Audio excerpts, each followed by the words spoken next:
শুধু মাউন্ট ফুজির চারপাশ দিয়ে ঘুরলেই হবে, একটু মাউন্ট ফুজিতে চড়লে কেমন হয়, এই ভাবাও শেষ আর কাজও শুরু।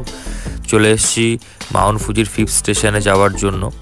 তো জাস্ট টোল গেটটা পার করে আগিয়েছি। তো এইগুলো হচ্ছে মাউন্ট ফুজির গা দিয়ে থাকা গাছপালা।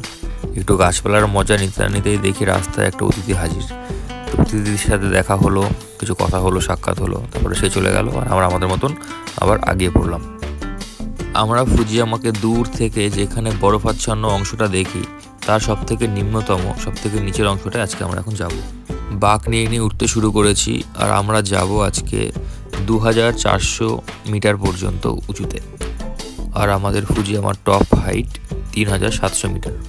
প্রাকৃতিক সৌন্দর্য দেখতে দেখতে আমরা বরফে ঢাকা একদম নিচের অংশে চলে এসেছি। আর কিছুটা গেলে আমরা পৌঁছে যাব ফুজিয়ামার 5th স্টেশনে। তবে নিচের 20-25 ডিগ্রি তাপমাত্রা থেকে হঠাৎ ওপরে -5-6 ডিগ্রিতে এসেও এই অ্যাডভেঞ্চার উষ্ণতায় সমস্ত শীতকে দূরে ফেলে একটু উপভোগ করার জন্য গাড়িটাকে লাগিয়ে দিলাম সাইডে আর একটু উপভোগ করছিলাম তার সৌন্দর্যটাকে, তার প্রাকৃতিক উষ্ণতাকে।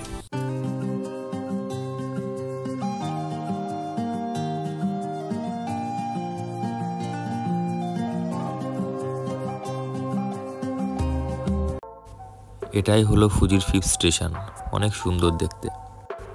ভিডিওর শুরুতেই তোমাদেরকে বলেছিলাম যে আজকের সারা দিনের সবথেকে শেষ এবং হঠাৎ করে নেওয়া একটা প্ল্যানে চলে এসেছি এখানে। তো এসে দেখি সবে 5th স্টেশনটা ক্লোজ করছে। আসলে গাড়ি নিয়ে ফুজিয়ামাতে এই 5th স্টেশন পর্যন্ত আসা যায়। এরপরে উপরে উঠতে গেলে আমাদেরকে পায়ে হেঁটে উপরে উঠতে হবে। তার জন্য 5th স্টেশন থেকে আমাদের সমস্ত কিছু আমরা রেন্টে নিতে পারবো, তারপরে উঠতে পারবো। এখান থেকে নাকি পায়ে হেঁটে শুনেছি 10 থেকে 12 ঘন্টা লাগে একদম চূড়া পর্যন্ত উঠতে। চারিদিকের এই মাতাল করা পরিবেশের দৃশ্য দেখে আমার এক ভাই দৌড় শুরু করলো ফুজির চূড়ায় উঠবে বলে, কোনো ক্লাইম্বিং কস্টিউমের তোয়াক্কা না করেই।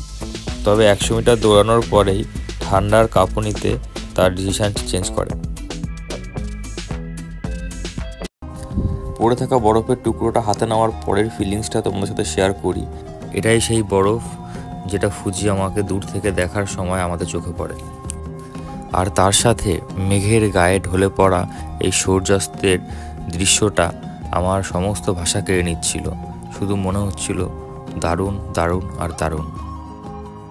আজকে একই দিনে এতগুলো স্পট কভার করার পরেও এই জায়গাটাতে এসে মনটা এত শান্ত হয়ে গেল যে এসে খুব ভালো করেছে বলে মনে হচ্ছিল।